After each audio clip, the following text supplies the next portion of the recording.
Go ahead. We ready? Good evening. I'd like to call to order the September 8th, 2020 virtual regularly scheduled meeting of the Johnson City Regional Planning Commission. Call the meeting to order. And the first item on our agenda is approval of the agenda. Move to approve. Is there a second? Second. All in favor, say aye. Aye. Aye. Opposed? Agenda approved. Next, I'd like to call on Commissioner Calhoun for our invocation and Pledge of Allegiance. Join me in prayer, please. Father, we pray for our city. We pray for our region. We pray for our country, and we pray for the world. There are so many things that we want to offer up to you for your control. And we thank you for the blessings that you promise. Father, we thank you for putting us in this position. And we ask that you would provide all of us in this group with the wisdom that would be necessary for fairness and appropriateness. These things we ask in your name. Amen. Amen. Amen. And I think we're going to, do we have a flag?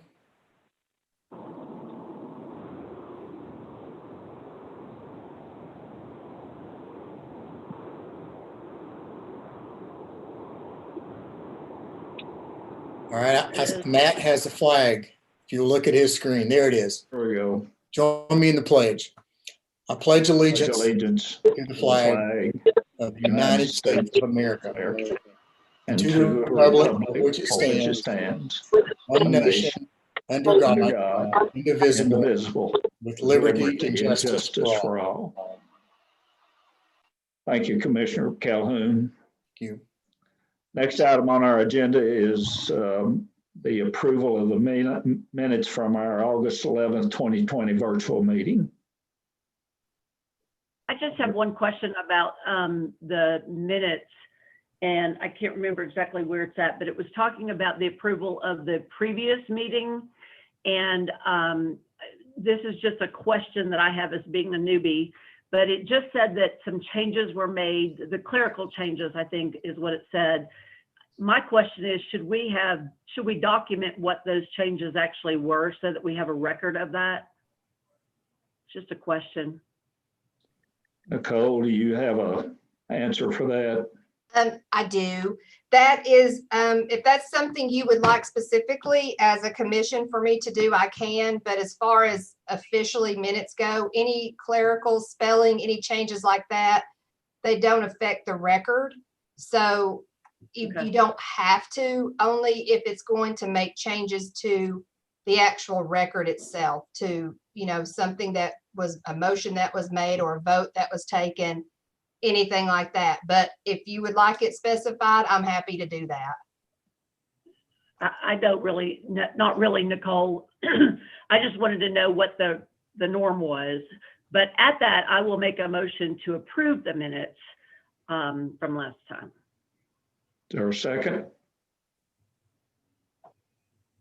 Second. All in favor? Aye. Aye. Aye. Aye. Opposed? Since there's no old business, we'll proceed to new business. And the first item is the David and Kay Jones subdivision plat designation. Mr. Manley? Yes, thank you. Can everybody hear me okay? Yes, Yes. sir. Okay, this property, this application came before you last month. There was a change, and so we're bringing it back so that the revised plat can be considered. And so this is the property, the overall property in question. There is a building that stands in between. If you look at the bottom picture, the right-of-way area is outlined in red. There's a building in between those two driveways or roads. And the right-of-way to the left on the bottom of your screen, which we'll get a better picture of, was originally listed as being 40 feet. So this is the plat you approved last time. It was marked as being a 40-foot wide right-of-way. And then after it was approved, the surveyor notified us that it was actually a 30-foot wide right-of-way. So this is the corrected plat.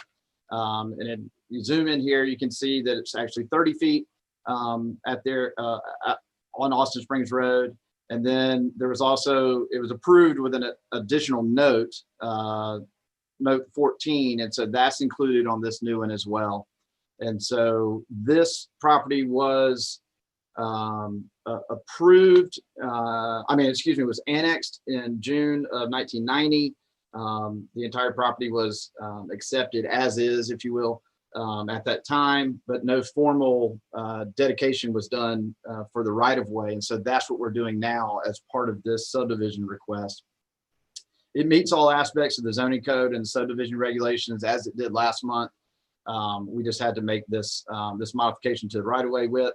There's nothing that can really be done, even though it is below the 40-foot requirement, because it was annexed and accepted by the city. The building stands on one edge of the right-of-way, and then a property owner, other than the applicant, owns the property to the north. And so there is nowhere else to go to take extra room. The right-of-way at the bottom below the building is already 40 feet wide, and so it is sufficient. And so staff recommends approval as shown on this revised plat. Just out of curiosity, Matt, some of the property lines actually changed from the previous plat to this plat. Is that correct? No, none of the property lines should have changed. It was just a mismeasurement.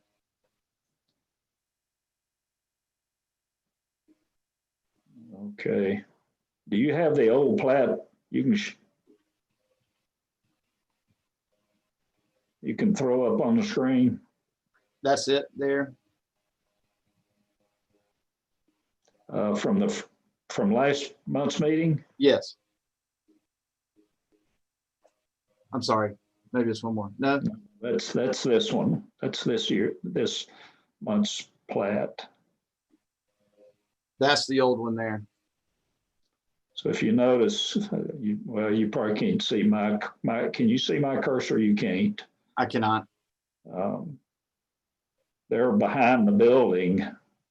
The property line, see how it kind of loops pretty close to the back of the building? Whereas if you go to the, looks like the building footprint has changed. yeah.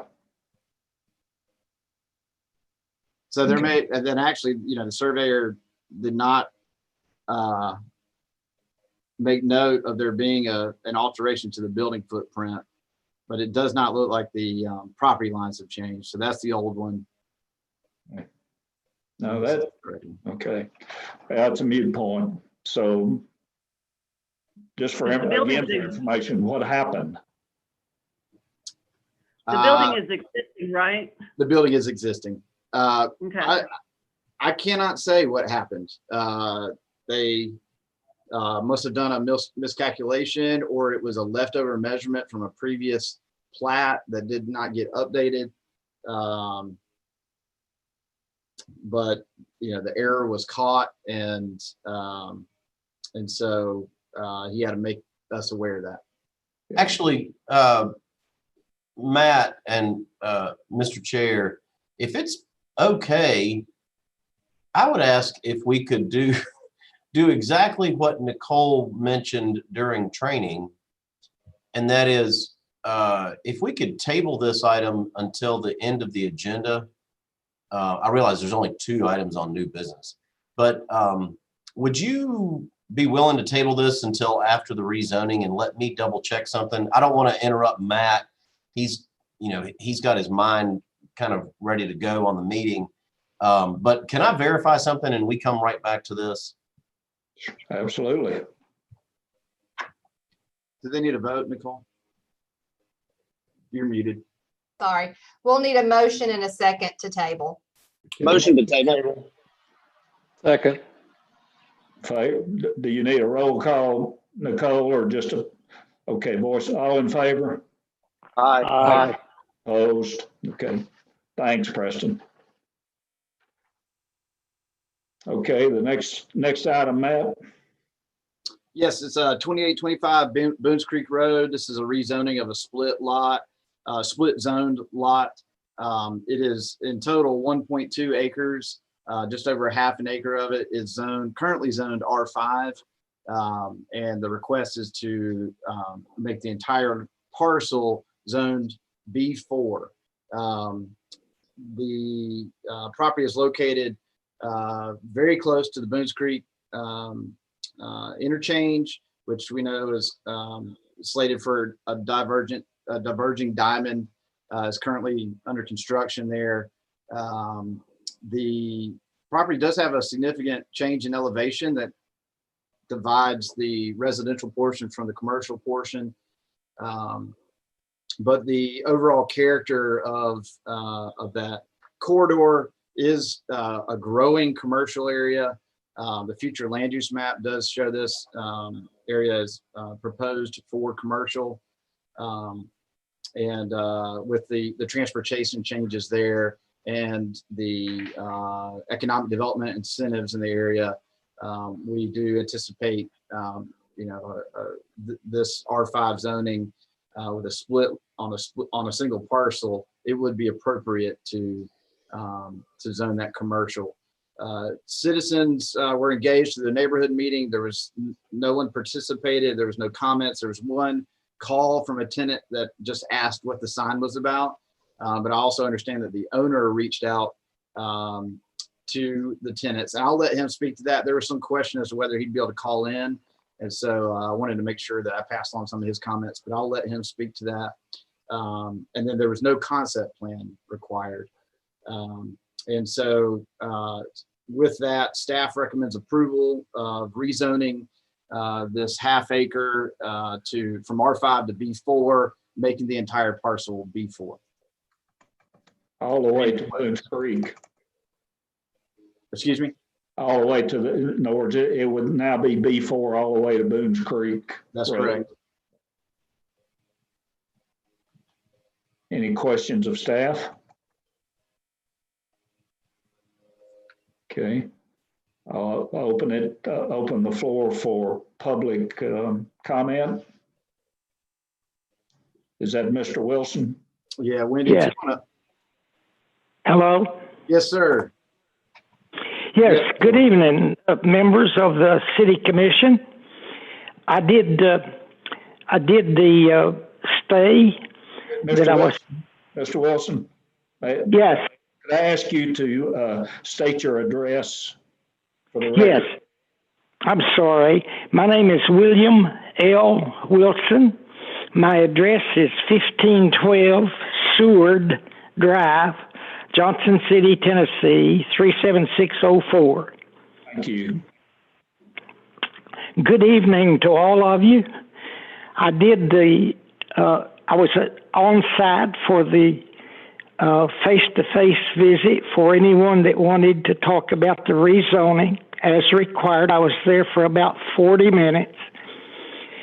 I made photographs of my arrival and photographs and time of my departure, and no one showed up at all. As a matter of fact, no one even turned into the driveway at all during this whole period of time. I had one tenant that did come out apartments, but they went somewhere.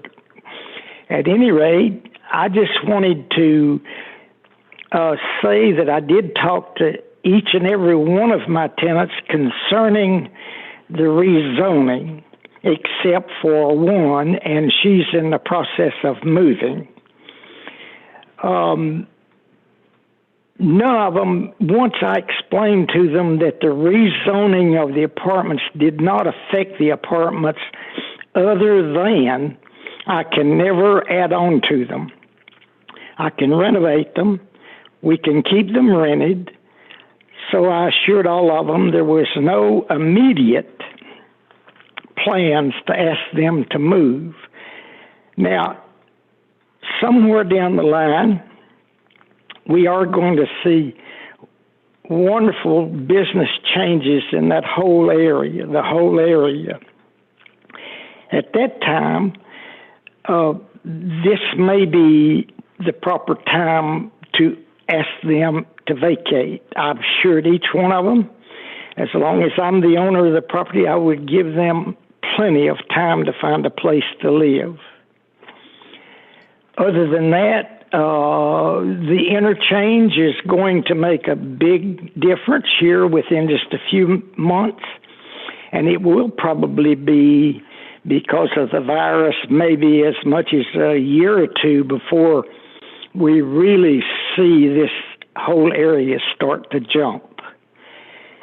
And I hope you can see fit to honor my request to rezone the back to B4. Thank you, Mr. Wilson. Is Can there I any go other- now?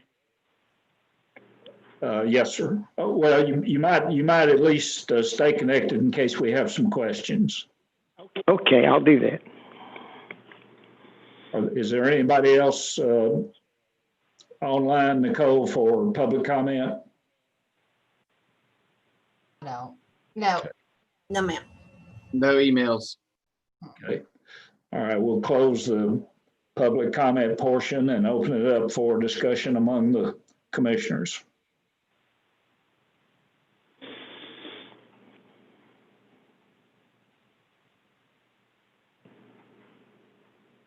Are we bashful tonight? This, Larry, this is within the potential acreage for the tourist zone. Is that accurate? I'm sorry, I didn't hear that. That's I'm correct. sorry, Mr. Wilson, that was for staff. You're fine. Yeah. Okay. Thank No you. problem. I checked it out earlier, Mr. Calhoun, and it is within the area. That's what I thought. Okay. Chairman, I'd like to make a motion to approve the proposal as it's been given to us today. Okay. I'll I will second that. Okay. Any other discussion? Okay, Nicole, will you call the roll? No. Vice Chairman Cooper, Yes. Commissioner Dagenhart, Yes. Commissioner Hickson, Yes. Commissioner Mays, Yes. Commissioner Whitfield, Yes. Commissioner Calhoun, Yes. Commissioner Aldridge, Yes. and Chairman Wild.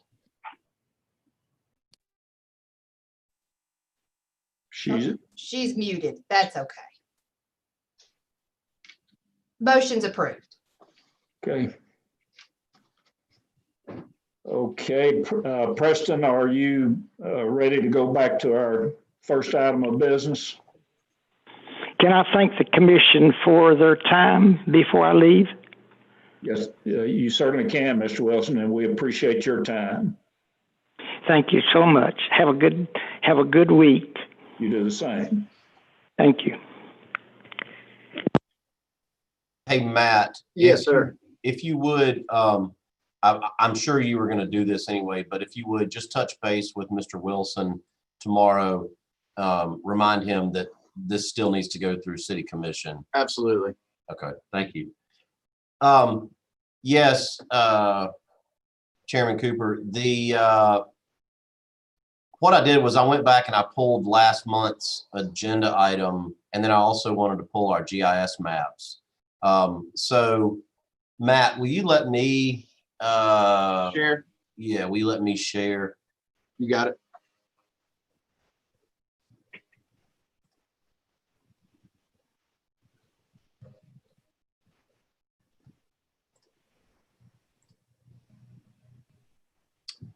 So can everybody see my screen? Yes, sir. Okay, so this is the GIS map, and this shows the current parcel layout, and also shows that between last meeting and this meeting, because that was a good question that was asked about the building footprint. The building footprint has been corrected. The one that was brought to you on August 11th was not correct. So the building footprint has been corrected. I'll show you. I hope that when I share, I'm sharing all of these tabs. Can you see my tab Yes. change? Yes. Okay. So if you look at the map, you can see the building as it sits today. You look at the plat on today's meeting, September 8th, then the footprint of the building is accurate according to GIS. When I go back to last month's, you can see that the building footprint, which is exactly what Chairman Cooper brought up, the building footprint is off. The other thing that's different though is that you'll see that this jog, this very hard angular jog in the property lines right here has now been softened and rounded off. So if I go back, see the map or the plat that's been brought to you today has it more softly rounded off. Can you see that? Yep. Yes. And then the other is you'll see that that in order to create the residual right-of-way, in order to make this thing a full loop, the residual right-of-way needed to be created here. And so at today's meeting, there's a property line right here. And so you've got this right-of-way and it wraps around like this. And then you've got the clarification or yeah, I would say clarification of the K. Jones, David and K. Jones parcel. And then the complete wraparound of the right-of-way. So hopefully that helps clarify, because I think that your questions were spot on. It was more than just the right-of-way width, but it was all, when I went back and was reading through Asan's staff report from the August 11th meeting, he did indicate during the August 11th meeting, back up here,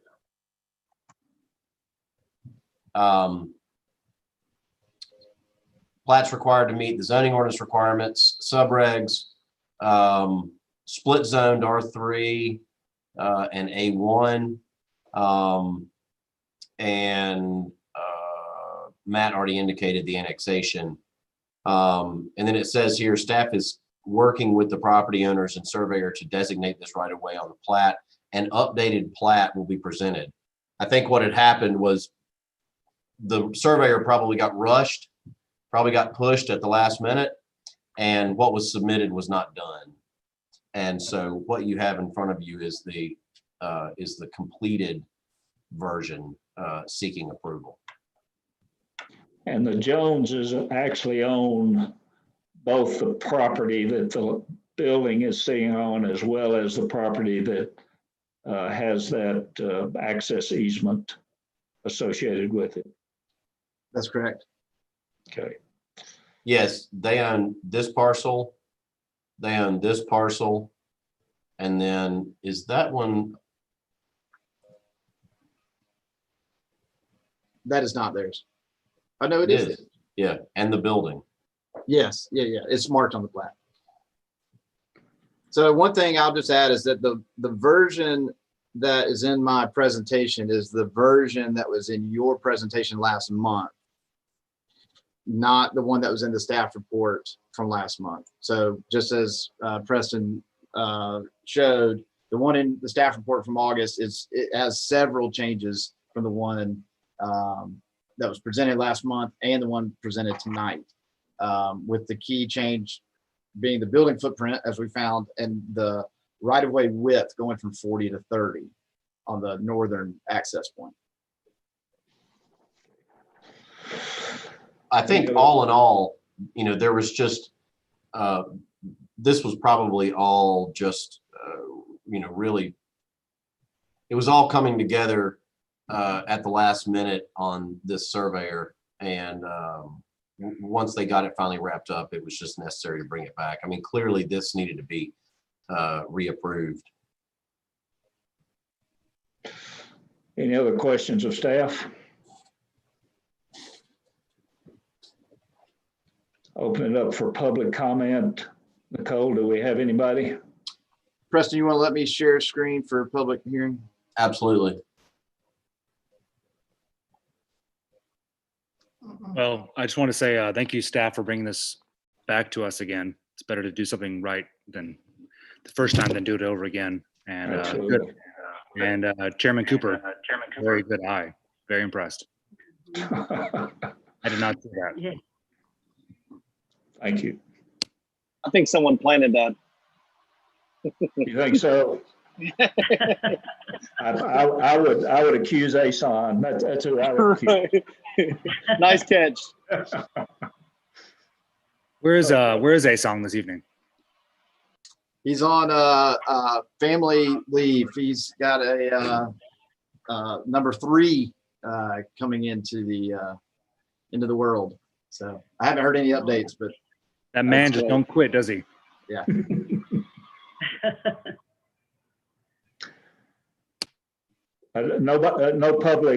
Nobody available for public comment, Nicole? No. Okay. The applicant was notified today of the call-in information and stuff, but they may have chosen not to call in. Okay.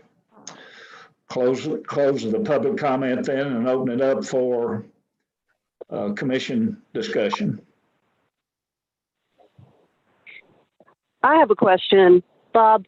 I'm unable to see the screen, obviously, and this is Stacy, since I'm driving, but I am a little bit concerned. I'm very appreciative that you brought up and saw the discrepancy between what was shown to us last month and what has been reshown. So I just want to get a better handle on how confident is the staff that what is being presented now is actually correct and doesn't need to go back to the surveyor or to the applicant and have them really check and recheck before we approve or disapprove this.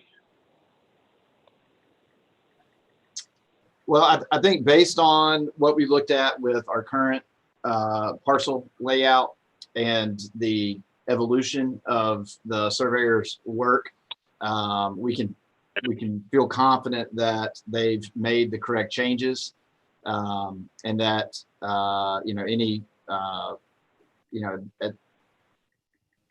the building footprint being corrected and the widths being corrected really, I think, is the final dialing in of this. Though, it should have been correct the first time. But so I understand your reservations, but I feel confident that we've got it right today. Okay. And is there anything that we can do in the future to ensure, I mean, had this not come back before us, then what was filed really would not have been correct. What can we do to ensure that type of error is not made in the future? And understand, small things are going to get by. That's human nature, but I'm just trying to keep us all, on our toes as much as possible. So what could any of us as commissioners or anybody have done to ensure that a plat is correct the first time like that? Well, in this particular case, these are licensed surveyors. And so they've got state licensing, and as professionals, we rely on them to give us accurate information. And so I don't know that there's, this was not necessarily an oversight on staff or a mistake by staff as much as it was, we were given inaccurate information that was then caught and made aware to us that a change had or a mistake had been made, and then with that that required that we bring it back to you. So mistakes will happen, okay. And so, but this is, that would be my response to that, is that we work with these licensed surveyors, and they are trained professionals that should be providing accurate information. Okay, and I appreciate that, and I'm not trying to suggest, maybe there is nothing. You're telling me that it's not an error that would have been on staff's part. I guess I'm just trying to better understand. Had an error like this gone undetected, would we then have been able to go back to the surveyor since they are licensed and since it was their error, or would we as commissioners and the commission be accountable for such a thing? Preston, you may want to weigh in on this, but I think if there's a mistake made, then it would still have to come back and be corrected. Correct. It would still have to come back. The other is, you know, there's a constant balancing act here, and we want to do everything we can to be business friendly and accommodate. You know, almost every customer that we're dealing with on a daily basis is dealing under some tight time frame. Time is money, and especially in the development world. And so we will do everything we can to accommodate requests, and obviously as long as they're within the confines of the law. And so in this particular case, Asan mentioned at the August 11th meeting, he was forthcoming about the fact that the plat was probably not 100% done, and that it was going to come by the time the meeting arrived. And for whatever reason, the licensed surveyor did not have it done. I will say that this speaks to the comment that was made at your retreat, and that is Monty Honeycutt is the man. He finds and catches anything. And so you can rest assured as a commission, and especially as the secretary, when Commissioner Dagenhart is asked to come and sign, we have done all we can and do to ensure that it is accurate and ready for signatures. So these things happen. You know, I would kind of say that this is a lot like the airline industry. There are so many plats that come through our office that this is microscopic in terms of the percentage of subdivision plats that we process. So I realize it doesn't seem that way when we have to bring it back to you as a public body, but we feel very confident about the surveyors that we work with. We feel very confident about our staff, and we want to continue to provide excellent customer service, and that's our goal. Okay, and I do. I fully appreciate it. And again, I'm not trying to, you know, lay any blame or make a mountain out of a molehill. I just wanted to get a better understanding, and rest assured that, you know, these kinds of errors do get detected. And I do recall you now saying that Monty would have been the one that would have picked up on it, and that does give me a great degree of confidence. So I'm good. Just wanted to make sure. Matt, could you tell me, did the surveyor bring this to our attention that he made an error, or did the city staff catch it?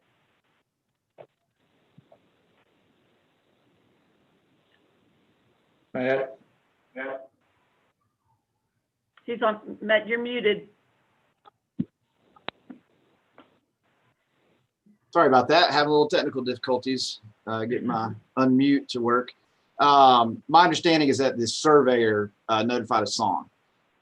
Good. And so that's my understanding. It definitely could have been a Monty Honeycutt catch. He would be the one to see that there was one digit change or something to that effect, but I'm pretty sure the surveyor brought that to Asan's attention. Okay. That's good to know that he, I'm sure Monty would have caught it, but it's good to know that the surveyor admitted the error. So that's Yes. good.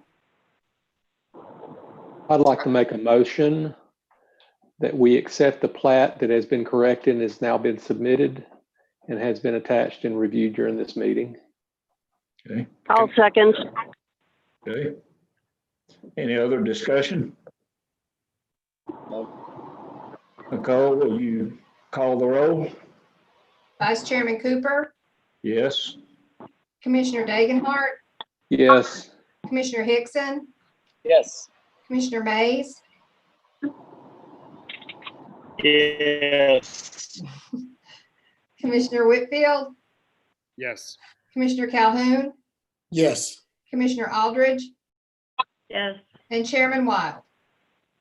Yes. Motion approved. Thank you. Okay, that completes our new business for this evening, and we got two other business items. So first one is an update on the bridge plan. Yeah, so under subcommittee reports tonight, wanted to provide an update on the bridge plan and primarily want to focus on the scope of the bridge plan that has been ironed out with the bridge plan committee, the long range planning committee. But I want to kind of bring you up to speed on everything and lay out the path going forward. And so this in front of you is a Gantt chart that's been developed.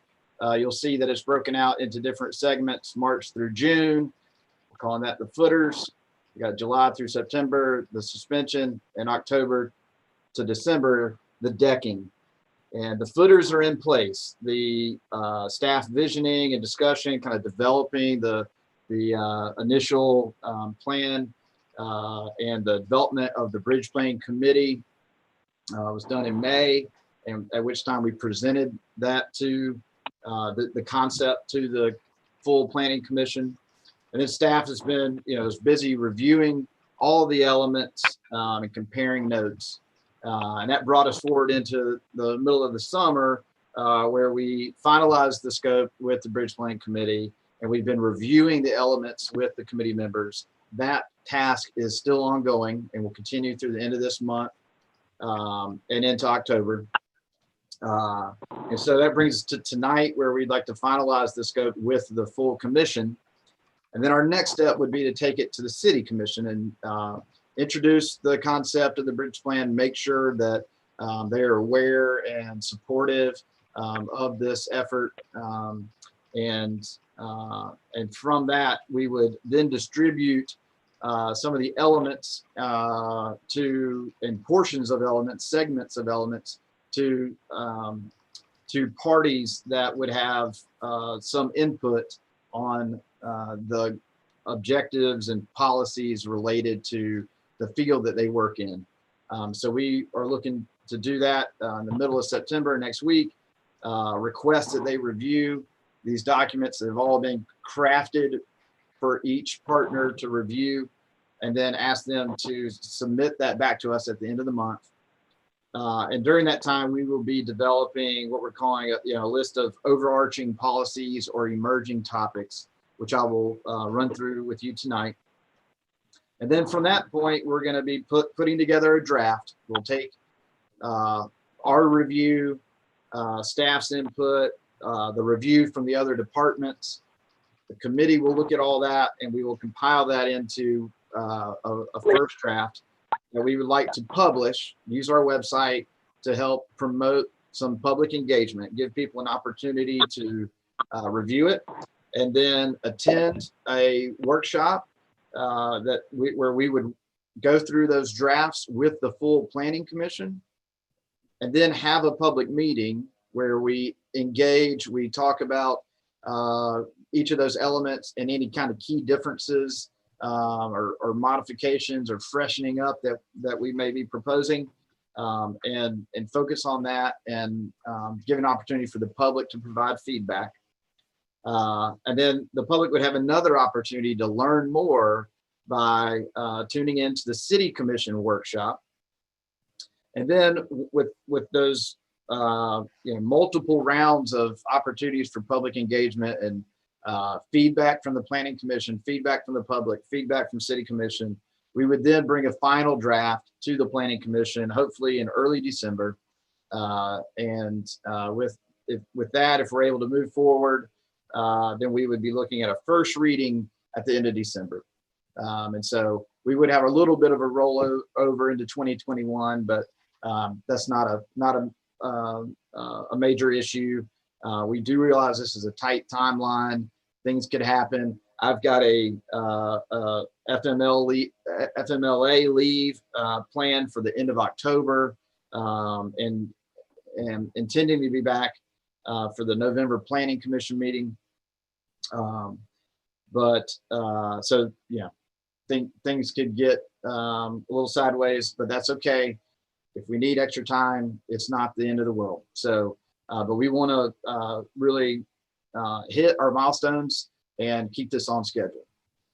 Are there, and I'll save questions towards the end. I can come back to this slide if anybody has questions.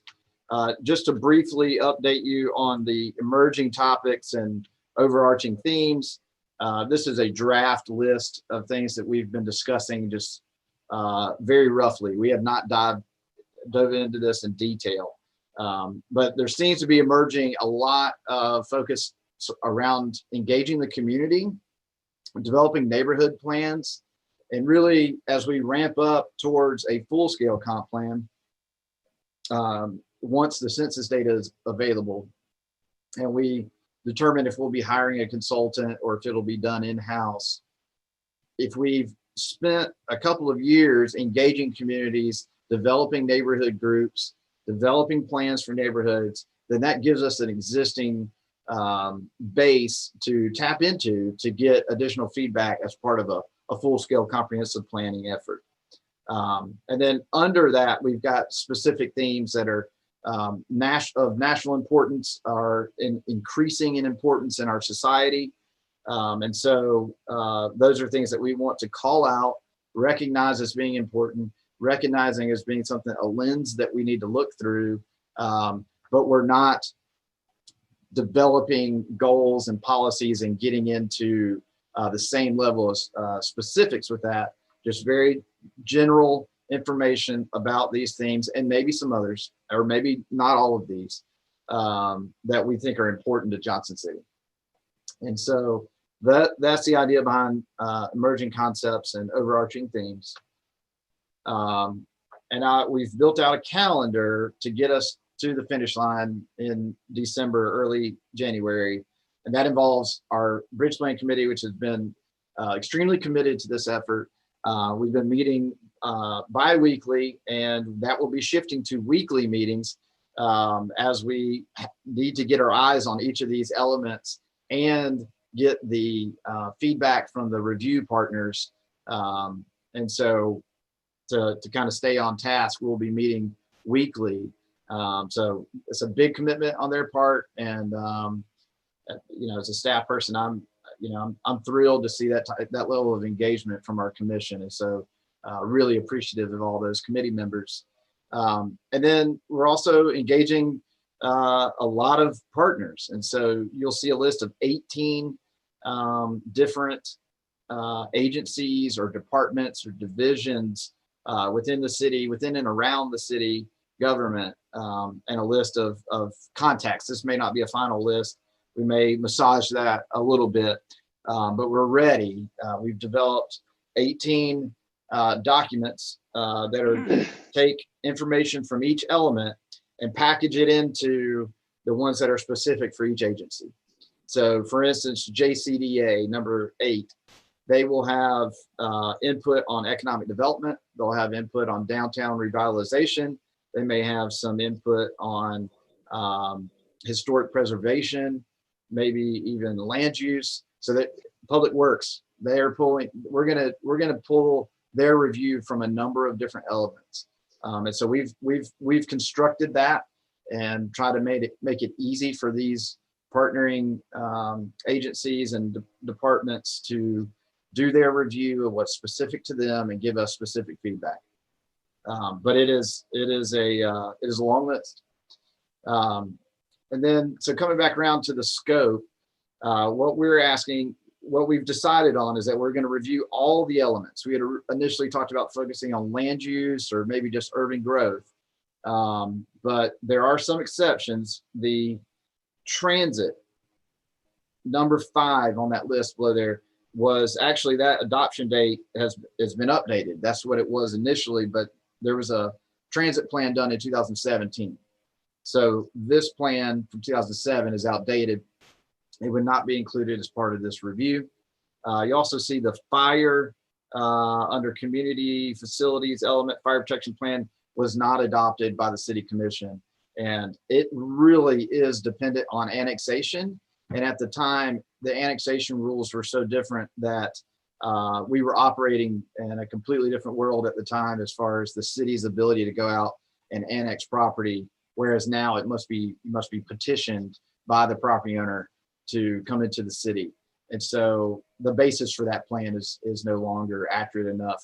Whereas a lot of our other elements and the policies and objectives of our other elements in many ways are very relevant to this day. And so that's what gives us a good foundation to work from and why we're doing it this way. And so after distributing to all the partners for this review, we've built in the public engagement process where they'll have multiple opportunities to learn about the elements and provide feedback. And then we're going to be very intentional about workshopping these drafts with the RPC, where we want to take some time ahead of the typical formal action portion of your meeting and set aside some time for a little early start to have the bridge plan committee go work with staff to go through the drafts and bring that to your attention so that you become comfortable with it before you have to make a decision. Similarly, we would like to do that with the city commission at an agenda review meeting, work through each of those drafts and make sure that they're fully understood. And then from that point, once we've done that awareness and education point, we then would want to move forward to taking action and get something adopted in place that'll serve us for up to the next 5 years or so as we work on improving public engagement, wait on our census data, and then figure out our game plan for going forward with a full-scale comp plan. Are there any questions for staff? Matt, this back at your Gantt chart, you talk about public engagement. Are we inviting the public for each one of these elements separately to comment, or is there going to be a more global public comment for the overall plan? Yeah, that's a great question. So given the constraints with public engagement related to coronavirus and in-person meetings, and the fact that we are not, this is an existing plan that was approved before, we want to provide opportunity for the public to review what we're doing and have multiple opportunities to learn about it. But as far as the public meeting, going through each element in detail or separating it out into multiple public meetings would be too difficult. And so the plan is to do a more global approach, focusing in on key objectives and any areas where we've promoted some or proposed some type of modification to update the plan. We would definitely focus in on anything that we're proposing to modify. But otherwise, these plans exist. They exist on our website. They can be viewed at any time by the public. So we really want to focus in on the key differences and how we might utilize these plans, moving forward, more so than every detail. If I could, Mr. Chair, if I could just add on to the tails of that. Y'all have heard me say this or something similar to this in the past. Our comp plan really is broken down into two big chunks. One is long-range policies, what the city is, what the Planning Commission and then ultimately the City Commission by adoption also is saying these are the long-range goals, objectives, and policies for where we want to be when we grow up. And then the other chunk over here are more fiscally constrained projects. And so what we'll be asking the public, this type of public engagement will be different than the way we will engage the public as part of the larger comp plan update. This will be more, let's let's look at, and again, focusing on what Matt said about the existing nature of our comp plan, that we're not proposing new elements or new goals, objectives, and policies at this time. We want to ask the public, have we met? What policies have we successfully implemented? What policies do you feel we have not yet? Where have we fallen short in terms of implementation of our policies? Where have we, as a city, fallen short and not completed projects? Now, there may be reasonable answers to why projects haven't been done for fiscal reasons, but we want to get that kind of feedback from the public, and for the public to say, you know, this particular project was really important to me back in 2007 when this got adopted. So it's that kind of engagement. It's a really kind of a scorecard. The engagement where we sit down with a roll of vellum and we're drawing and pulling out ideas, that will be reserved primarily for the comp plan update. Does that make sense? Yes. And I would encourage any of the commissioners, of course, it's pretty laborious, but if you have not at least looked at the long range plan and understood what's in it and at least the general concepts for each, I encourage you to do that. Because at some point we're going to have to have our say. Any other questions of staff? Can you It looks see like the- Matt's about to give a perfect example of what I was talking about. Yeah, can you see this Word document? Yes. Okay. So yeah, so this is how we've broken it up. But yeah, so we've created a color-coded format for review. And so what we're doing is basically going through these elements and marking up things as either implemented and no longer relevant, implemented to some degree and still relevant, not implemented and no longer relevant, not implemented and still relevant, which is just keeping it as it is, and or new language. So something that needs to be refreshed or modified. I mentioned the annexation changes in the law. That has an impact on urban growth and a couple of other areas with community facilities and services. So there may be some fresh language that goes in there to bring it to current standards. But for the most part, I'm not seeing that with land use and urban growth, there is a little bit more because of how important those elements are to governing and directing and guiding the work of staff, the work of the Regional Planning Commission. There is a little bit more involvement and there was a lot more discussion about those policies and goals. But again, not creating new goals, not creating new objectives, modifying, not creating new policies, but just modifying or freshening up some of the action items that may be related to some of those objectives and policies. And so this is just an example here. This is what we're going to send to Public Works. And we've got, like I said, we've got 18 of these developed to share out to other partners. Matt, do we anticipate that during the public engagement that we might very well receive some new items that aren't a part of the 07 plan? What do you mean by new items? I can't think of an example right now, but something that hasn't been addressed in the existing plan.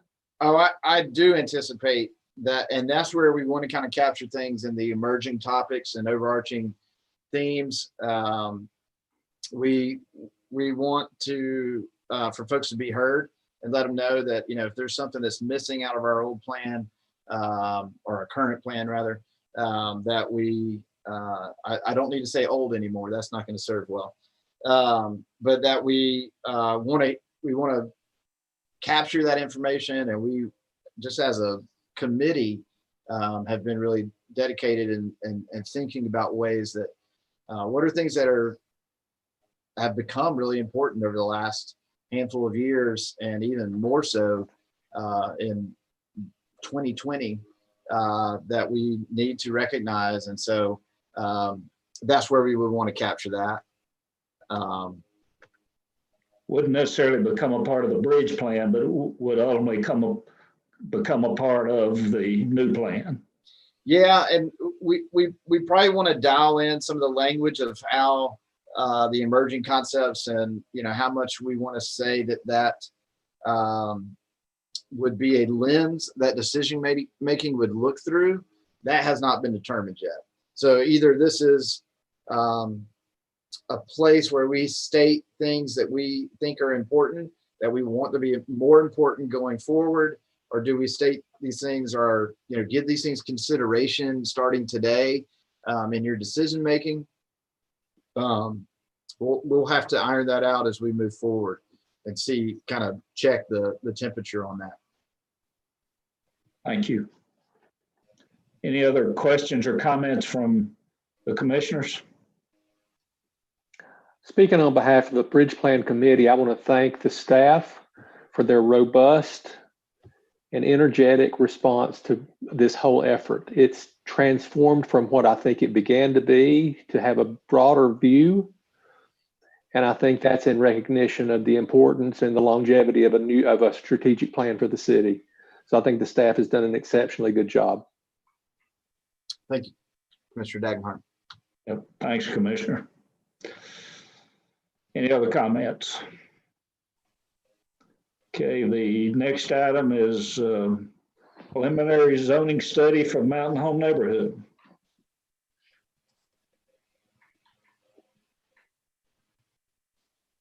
Okay, would have helped if I had unmuted, forgive me.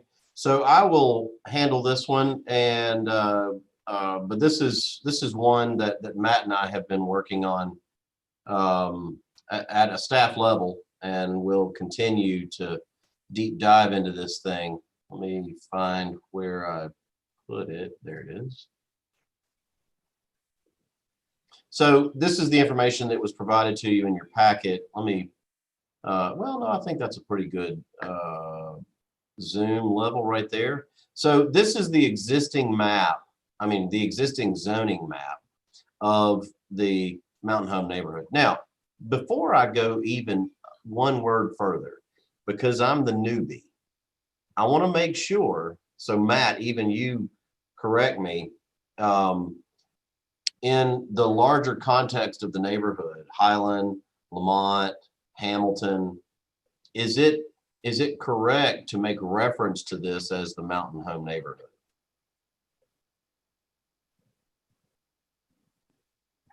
I would say yes, that is correct. Okay. I just want to make sure that I'm not. Kiwanis Park.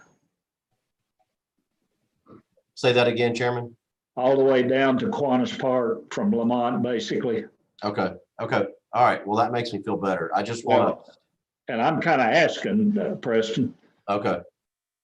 Well, and as we get into this, and especially when we engage the community, they will, in my experience, the community's happy to tell you where the boundaries are. Okay. And so, and that's great. But what I certainly don't want to do is engage the public and start off on a bad foot, and then everybody say, "What in the world? This is not at all what." So, anyway, I wanted to ask the Planning Commission. I thought I was at least on the right foot, but just wanted to confirm. Anyway, you all may recall a recent rezoning, and if you can see my mouse, where you made a recommendation to rezone 202 and 204 Highland Avenue. These two lots down here at the very end of the block, adjacent to the brand new Founders parking lot. Here's the Founders parking lot. You can see it under the purple color there. That serves as public parking for not only downtown, but primarily for Founders Park. You'll see also this white ribbon is the multi-use path, or the multi-use trail that was constructed as part of all that. So really encouraging use of those spaces in this area, both pedestrian, vehicular. And anytime you get that, there's an opportunity for investment. And so staff's recommendation that this in lot be zoned MX1 is one that we hope that someone in the future would like to buy that from the city and invest in this corner.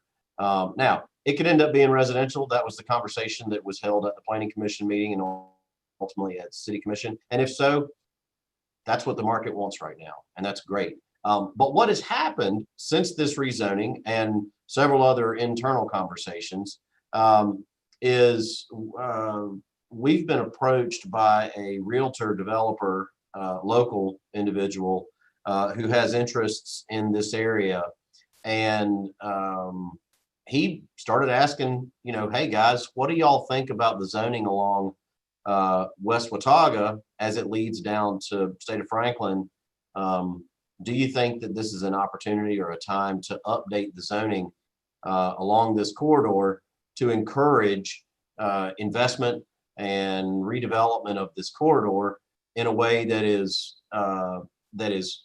careful and friendly to the surrounding neighborhood, but also encourages new investment along the corridor that would be that would grow economic development, but also grow pedestrian activity. So really just enliven this corridor right here. So we were happy to jump into that, and you know, that's one of the things planners do. That's why we go to school and do this stuff. And so we were looking, and these are all very preliminary conversations, preliminary recommendations.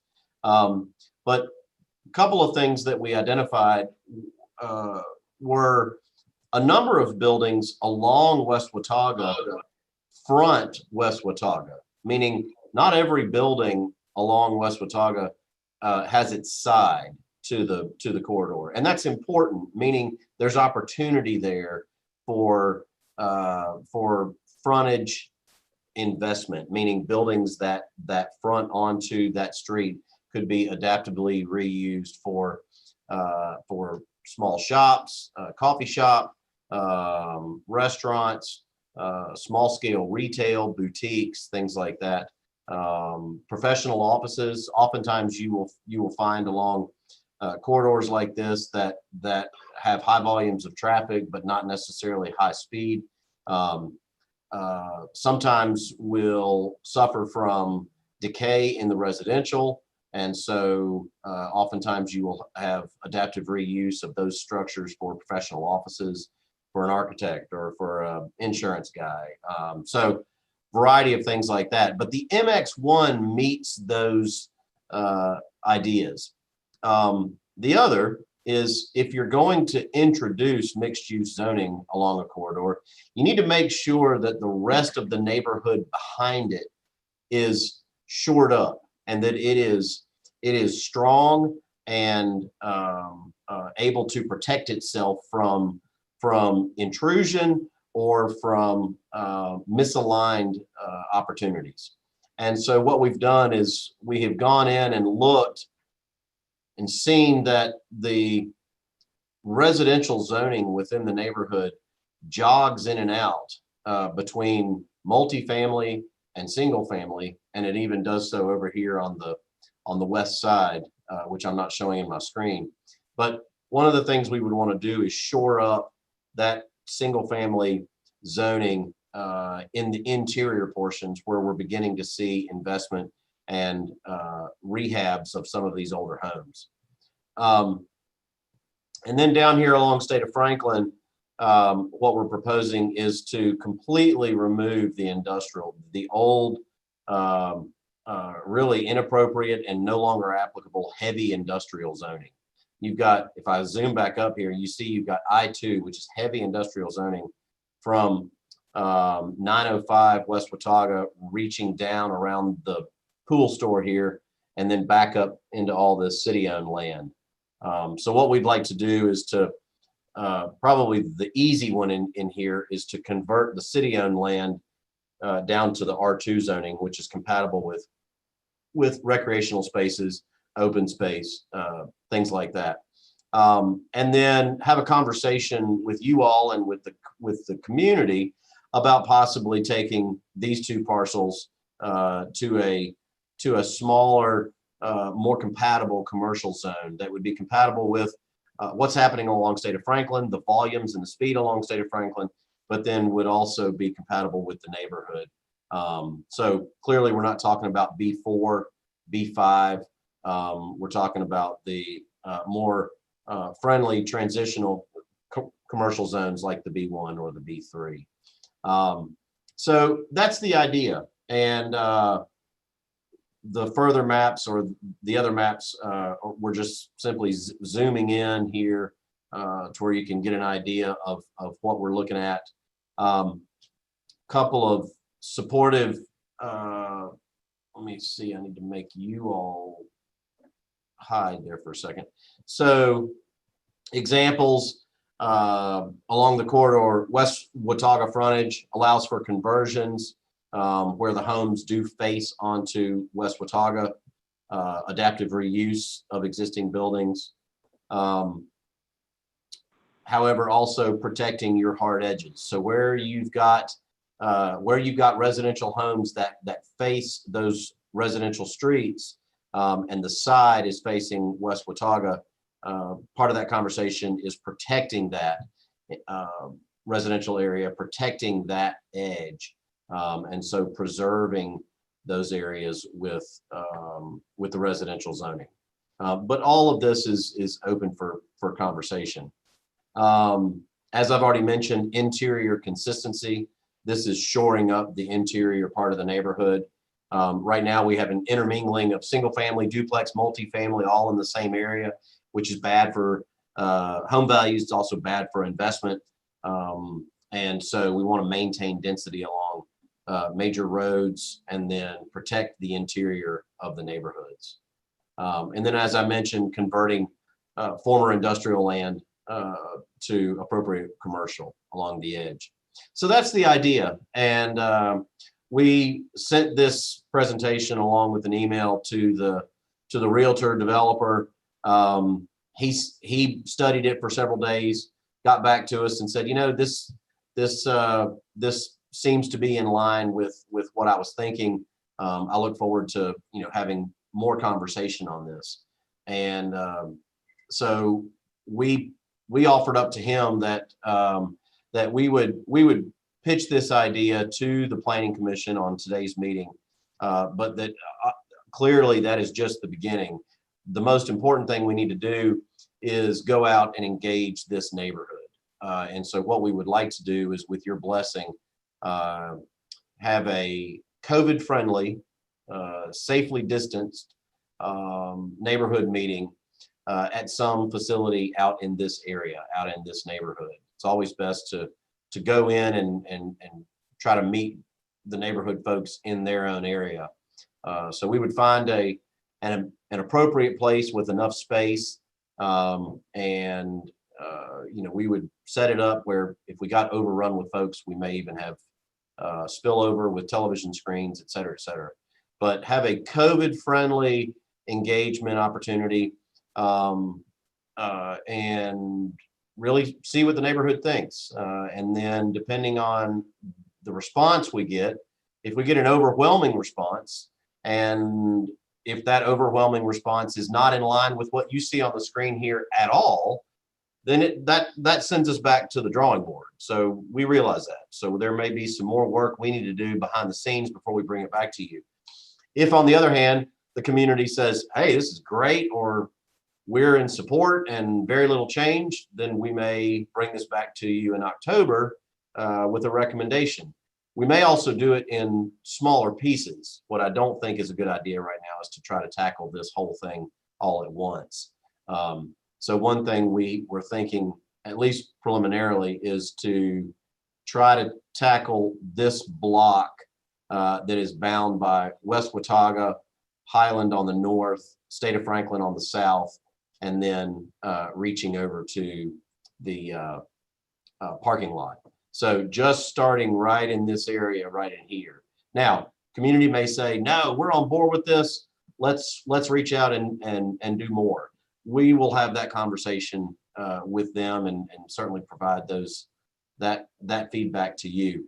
But again, that's the most important thing, is to engage those neighbors, find out what their preferences are, and then bring this back to you. And then, of course, planning commission members would be invited to that meeting. We would hope you would want to be a part of that conversation, and we'll see where it goes. But certainly, I think the bottom line takeaway is that the zoning, we've got heavy industrial in that area. We've got a mishmash of residential in the interior of the neighborhood. I think at a minimum, there is an opportunity to at least update some portions of the zoning in the area.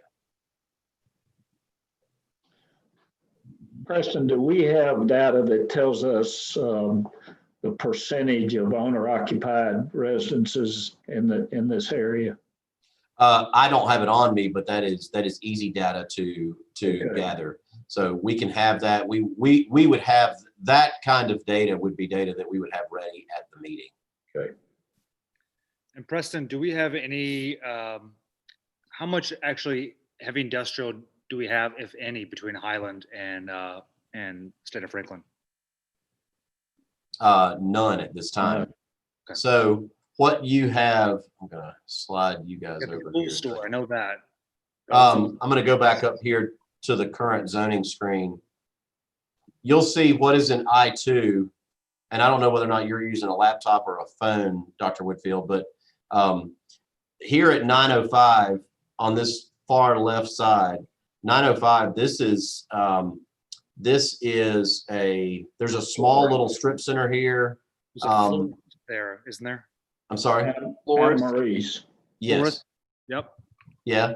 And then you've of course got the pool store, which based on conversations that I've had with several folks in the community, they would not meet the level of an industrial zoning district. Okay. Now they do have some outdoor storage. You can see that. And I know we've all driven down this section of State of Franklin and seen the outdoor storage, but that's something we can talk about.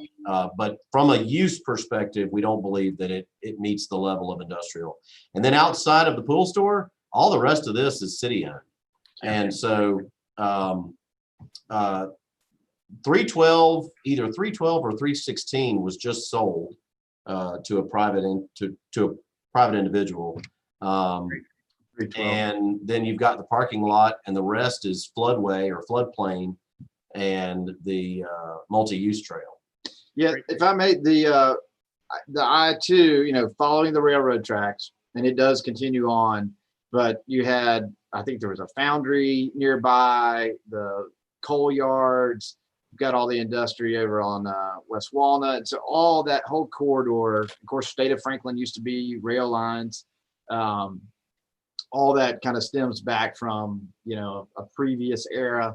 There was a warehouse sitting where that area there that he's pointing out. And so those uses have gone away. We've got, high density residential and a brand new civic park where there used to be industrial uses. And so this is kind of filling in the gaps on a change in development patterns in this area.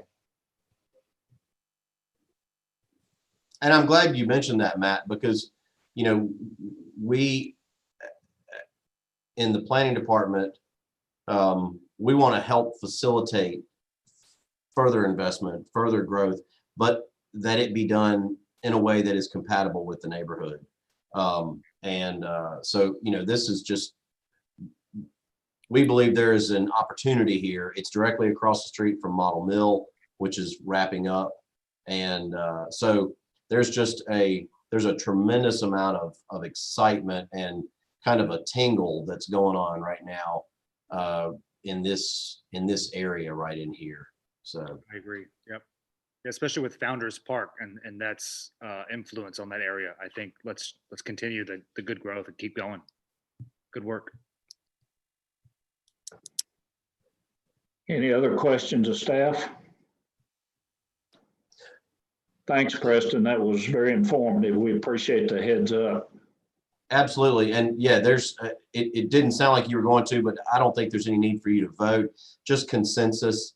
If the commission has consensus that would allow us to move forward, engage the community and see what they feel. I think it's well thought out, and I would recommend moving forward to get community input. I would too. Everybody raise your hand if you're okay. Thanks. Anything else? That is it from me. Should wrap things up. If there's no further business, I'll entertain a motion to adjourn. So moved. Second. Second. All in favor? Aye. Aye. Thank you all. Have a good Bye. night.